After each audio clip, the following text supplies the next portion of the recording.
In this video, let's talk about how to install and run macOS virtual machines on native Apple hardware. You may ask, you already have a Mac. Why do you want to install ESXi? You bring in additional layer and you slow down the performance. Why bother? Let me explain the benefits of running ESXi on Apple hardware.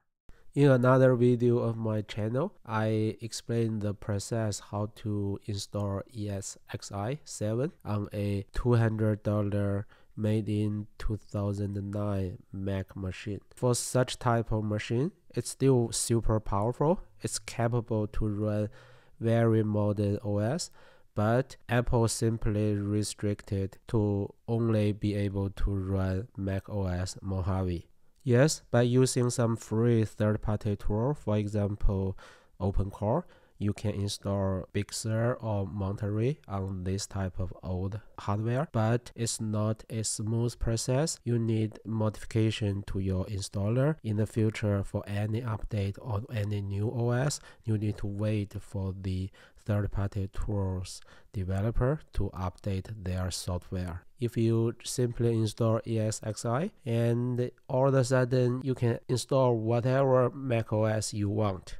The second benefit of running ESXi instead of directly on Apple hardware is the flexibility or scalability. You can scale your configuration down or up based on your requirement. On the screen, you can see I can configure the CPU from 1 CPU to maximally 8 in my case because I'm using a free ESXi license, even though my hardware has 12 CPU cores. And for memory, depending on your physical memory, I can say 4 or I can say 64. For physical Apple hardware, if you have the need to expand your storage, you either replace your SSD and restore it or add a second SSD, right? But in virtual machine, you can simply increase the size of your existing drive and then you can freely extend the drive to whatever you want. And here for network, I simply installed a 10 gigabits network interface card. All of a sudden, I have two 10 gigabits ports to select from, even though my original hardware only has two 1 gigabits ports. So now I have two 10 gigabits ports. And the two 10 gigabits ports can be shared by many virtual machines, not just by two virtual machines. This is another example. I'm running two virtual machines side by side. The left one is Lightroom 6. It's a very old version. I'm running it on macOS Mojave. Right one is Photoshop CS6, another very old version. I can run very old macOS on the same hardware just to use some of the old software. Because for Lightroom 6 and Photoshop CS6, they cannot run in the newer macOS, and I purchased them long ago. I still want to use them, don't want to switch to the subscription version, so I'm stuck with the old macOS Mojave. The virtual machine gives me a chance to continue to use them. The third benefit of running ESXi is you can install multiple virtual machines and then you can freely switch among them. Of course, there are legal limitations when it comes to how many macOS virtual machines you can run on one single Apple hardware. Here on the screen, I'm running two virtual machines side by side. The left one is Big Sur, the right one is Monterey. As you can see, they are running on the same hardware and they run smoothly. I'm running the iPerf 3 to show you the network performance. The left one reaches 5.5 gigabits. The right one is also 5. It's very good performance in terms of networking. In this video, we are going to talk about all the potentially possible macOS you can install on the Intel platform on the ESXi, all the way starting from 10.4 Tiger to the newest one, which is macOS 12 Monterey. Before we talk about the details one by one, let's discuss in general how you want to install your macOS, how you want to run your macOS. The first thing is, what's the installation medium we want to use? We are talking about ESXi. We prefer ISO, right? On the screen in the left side, you see the Apple's official document, how to create bootable USB installer for macOS. And it gives you all the scripts very easy. So you can slightly modify the script, create a bootable ISO. So let's assume I created a ISO file which is bootable, which is exactly the same as your USB installer, and then I upload the ISO file to ESXi, and then in my virtual machine configuration I set it to boot from the ISO, right? It's super easy. Here in the right side, you can see it's already booted. Let's try to proceed. So it seems very promising. See, this is the error. It seems for whatever reason, Apple's macOS installer need to write data to, because you can use the exact same installer to do the in-place upgrade from your SSD or hard drive. You can burn it to a USB thumb drive, but if you use the same thing in a read-only ISO file, you will see this error. I cannot find any workaround. Unfortunately, this very performant, speedy ISO approach doesn't work out. So throughout this video, in many cases, we have to stick to the slow USB installer approach. My second advice, I strongly recommend some way to take snapshot of your virtual machines and you can quickly restore them. As home labor, I'm using the free version of ESXi. I cannot use the standard approach provided by VMware to take snapshot, to back it up, and then to restore it. So I have to use some third-party tool. For example, Synology NAS provide the active backup for business. You don't need to pay extra. You can back up the ESXi virtual machines and you can restore it. Think about it. Once you installed a macOS, you use half an hour, 1 hour, finally you finish it, and then you need to do some changes, you need to install some software, and then maybe you want another copy of the same virtual machine but a different instance, and you install some other software. Do you have to reinstall the same version of macOS again? You don't have to, because once you install the first, you can take it as a template. You can take snapshot, back it up using Synology, and then anytime if your macOS is corrupt or you want another instance to do something else, you can quickly restore a new copy, a new instance. So that's why I strongly recommend some way to do the restore and backup.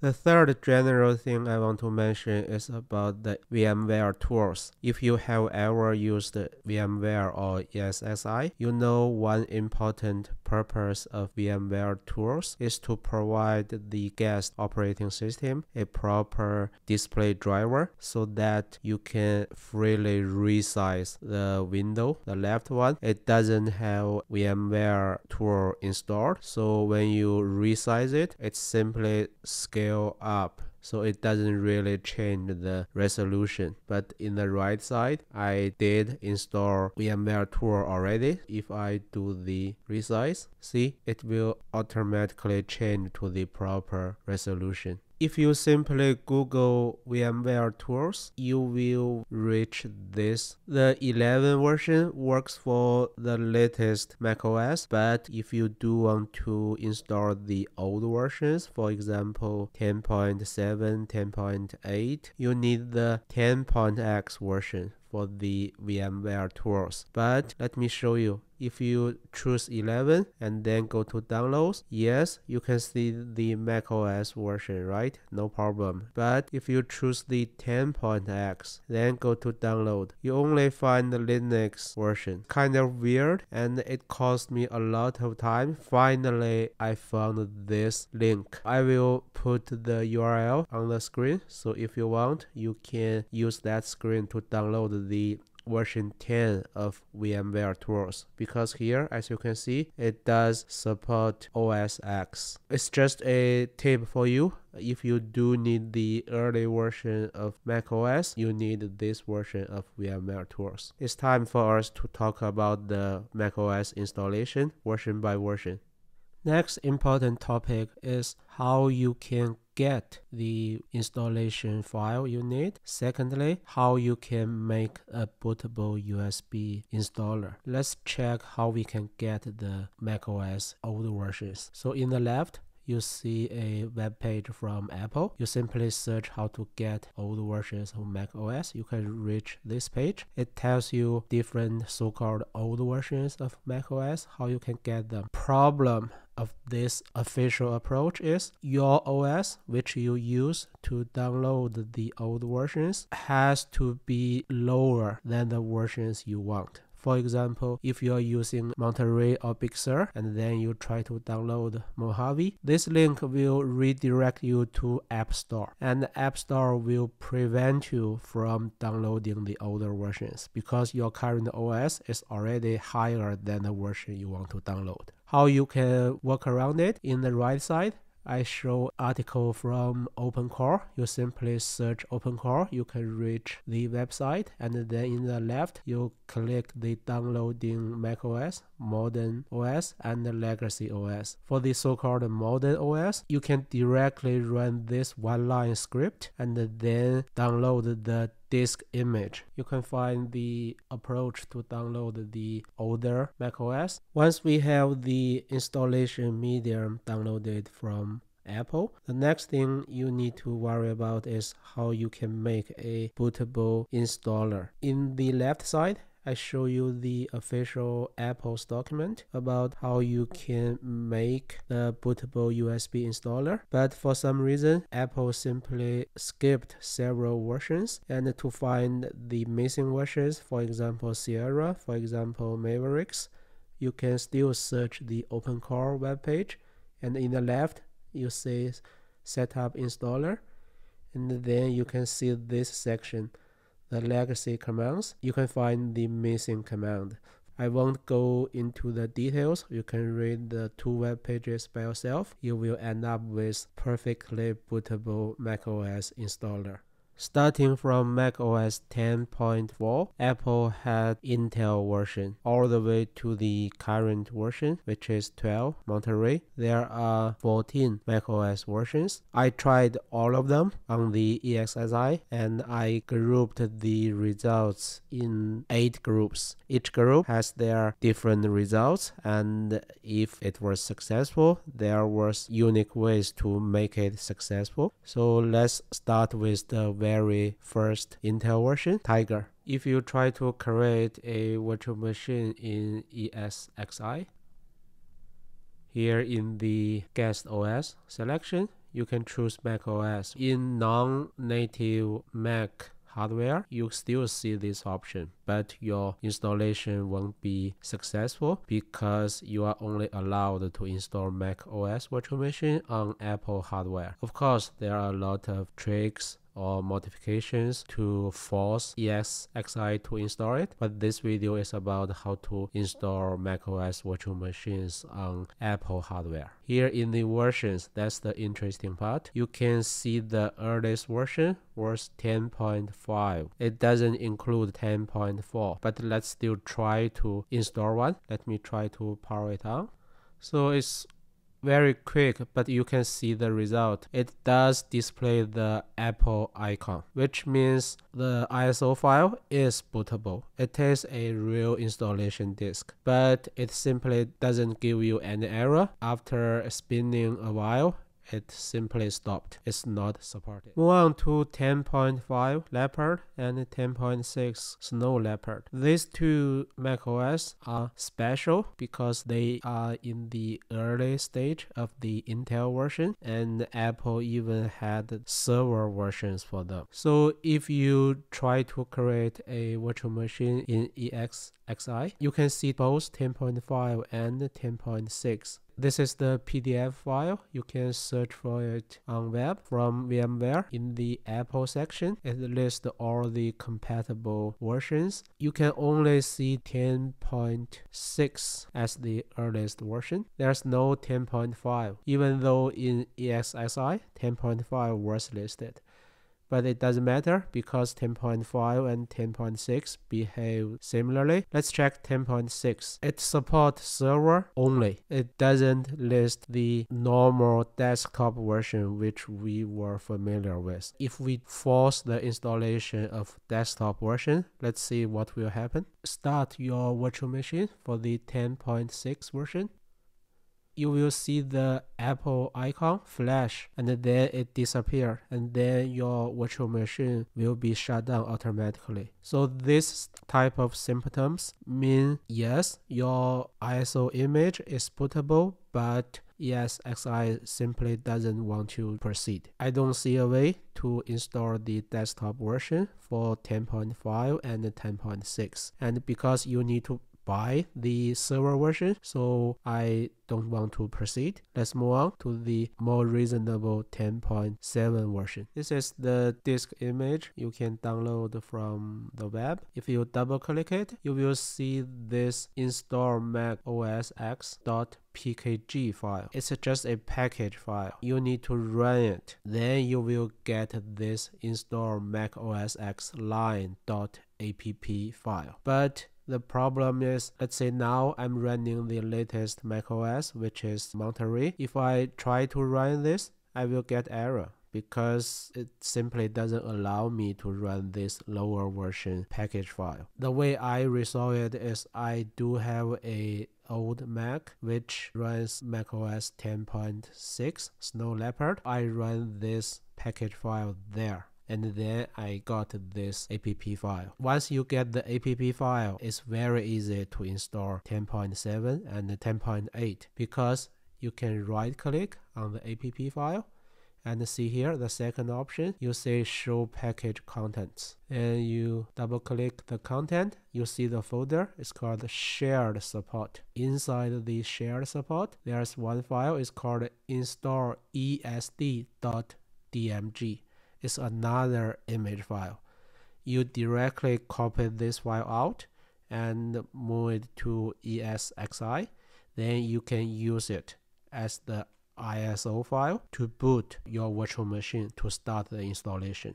So you don't need to do anything. The image file is already bootable. Unfortunately, it only works for 10.7 and 10.8. Starting from 10.9, you will still find the similar file in the similar folder, but they are simply not bootable anymore. Let me show you how you can use this file to install OS X 10.7. Let's try to install the 10.7. Let me create a new virtual machine first.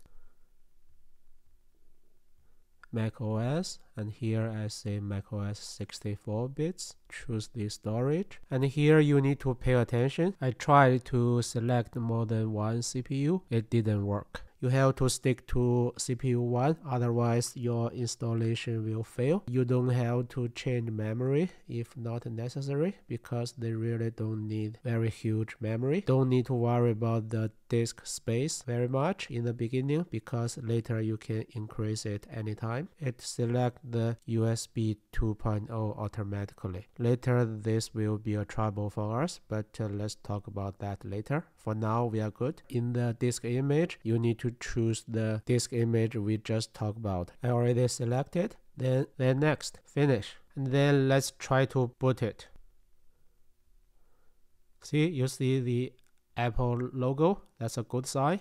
So it's booting. Wait for a moment. You see the spinning wheel. It's another good sign.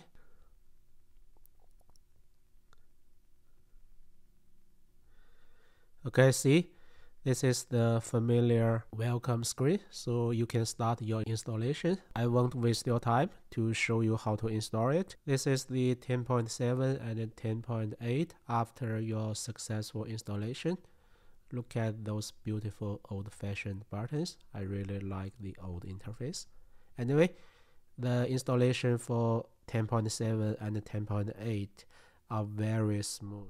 Move on to 10.9 Mavericks. You can see I have a red dash line here because starting from 10.9, the way to install them in ESXi is completely different. If you use the same way as in 10.7 and 10.8, that disk image you got from the Apple's download file is not bootable anymore. So you have to rely on the USB installation method. As I mentioned in the earlier part of the video, you can make bootable USB thumb drives, but you can see I split them into 1, 2, 3, 4, 5 different groups. Only for this group and this group, I have the green color because there's no any tricks, tips. You simply follow the standard way, you will be successful. But for these three groups, they have different problems. You have to take different extra steps or workarounds. I purchased the cheapest USB 2.0 thumb drive from Amazon, 10 of them. I have all the versions starting from 10.9 all the way to macOS 12 Monterey. Because my Mac Pro only has USB 2.0, so I don't need the fast, more expensive thumb drive. Even the latest 12 version, 16 gigabytes thumb drive enough. This is what I end up, the cheapest or inclusive installation bootable USB thumb drive. Let's create a virtual machine for 10.9 Mavericks and choose 64 bits.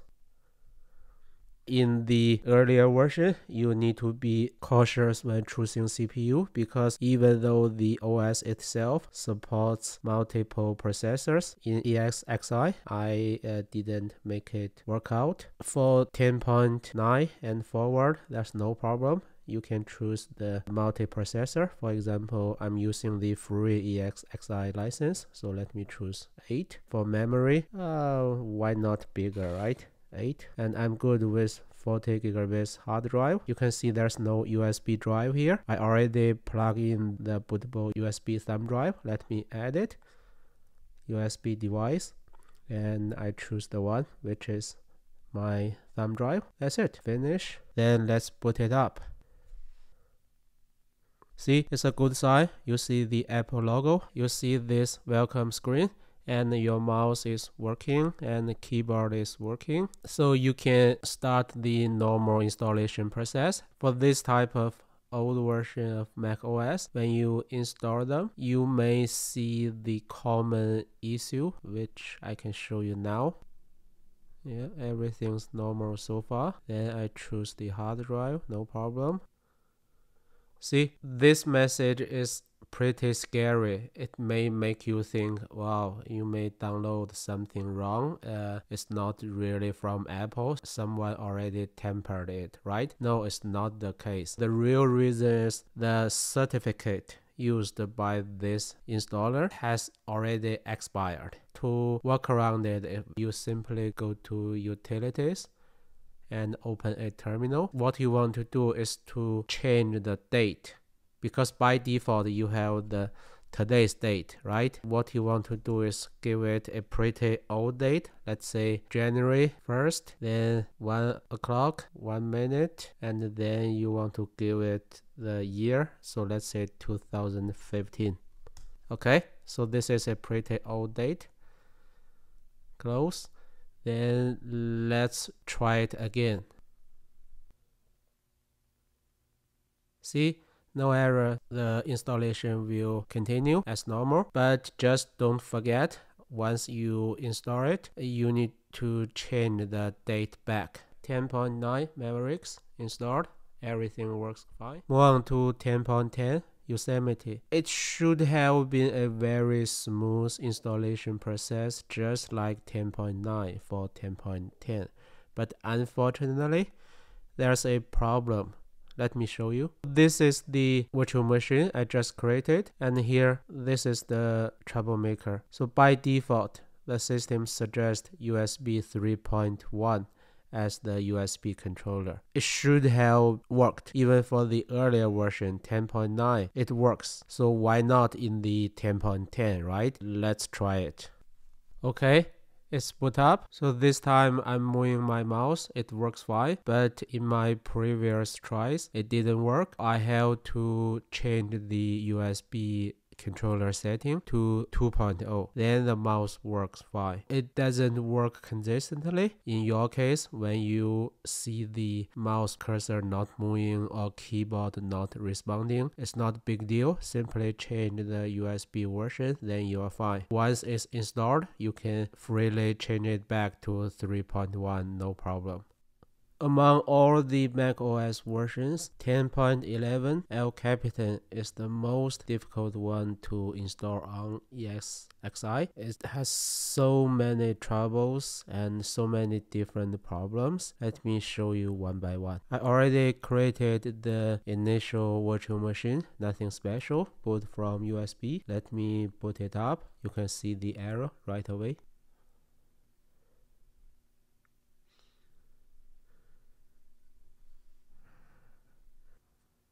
See, this is the error. The prohibited icon for no reason. The system simply hang there. Remember for 10.10, the Yosemite, I mentioned sometimes you have to change the USB from 3.1 to 2.0. This time let's try it. Let me edit the virtual machine settings and delete the existing 3.0 USB controller.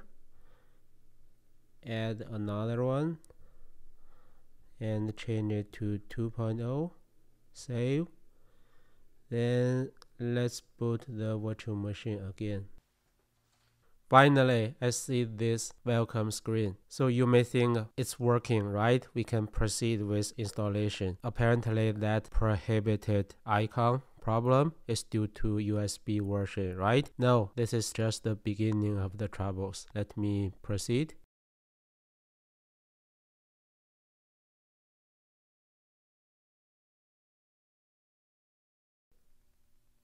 See, I already changed the date to 2015, but I still get this error. No matter what the date I change, it still complains the same error. So basically, this USB installation doesn't work for me. We are unable to install 10.11 El Capitan using bootable USB. It's not end of the world because we can still use the normal in-place upgrade method. Here I used 10.10 snapshot and quickly restored a copy, and then I boot it up. As you can see, now it is Yosemite 10.10, and I copied the same El Capitan installer file which I used to make the bootable USB and which didn't work. I used the same app copied to this 10.10 Yosemite, and let's do a in-place upgrade. I hope it will work. In the USB method, I see the strange error, right? See, no error. It simply proceed. It's already asking me to reboot. I won't show you the installation process in the video. Let me show you the end result. This is the installed OS X El Capitan on ESXi. Everything works fine. In place upgrade installation method. It's a little bit time consuming, but at least that's the last resort. Theoretically, you just need one very old copy on ESXi. For example, you have the 10.7 line. You can step by step, version by version upgrade all the way to 12 Monterey if you want to. Now let's move on to another troublesome version, which is 10.12 Sierra. On the screen, I show you two official documents from Apple. The left one is how to download the old version of macOS. In the middle, you can see how you download the macOS Sierra, right? In the right side, you can see how to create bootable installer for macOS. It simply skips Sierra. After mentioning Hi Sierra, it jumped to El Capitan, so Sierra is missing. So my theory is Apple on purpose did that because they simply don't want you to use Sierra anymore. But because of purpose of this video, we want to talk about all the OS versions. Let's still try it. I downloaded the official version for Sierra from Apple, and then I use the similar approach because as you can see for High Sierra, El Capitan, basically the script is almost the same, right? So I use the same way. Try to create a USB installer, it simply failed. But I still want one. Then the way I work it around is I found a Mac machine which is still running macOS Sierra. From there, I download another version of Sierra from Apple Store. That version is not the same one as you download from here. Then I use the same approach, successfully made a USB installer. Once you get the USB installer, the installation is just fine. Everything went smoothly. This is the installed macOS Sierra. Everything works perfectly. Finally, we are talking about 10.13 High Sierra. In fact, starting from High Sierra, macOS is more modern, if you will, and the installation process is just working fine. No trick, no tip, just follow the standard way. You don't need to change USB version, and you don't have any trouble when you create the bootable USB installer. Just follow the standard guidance, you are fine. And here I'm only going to show you the installed version on ESXi. This is the 10.13 macOS High Sierra, 10.14 macOS Mojave, 10.15 macOS Catalina, macOS 11 Big Sur, macOS 12 Monterey, which is the latest version. Okay, this is the end of the video. Thanks for watching.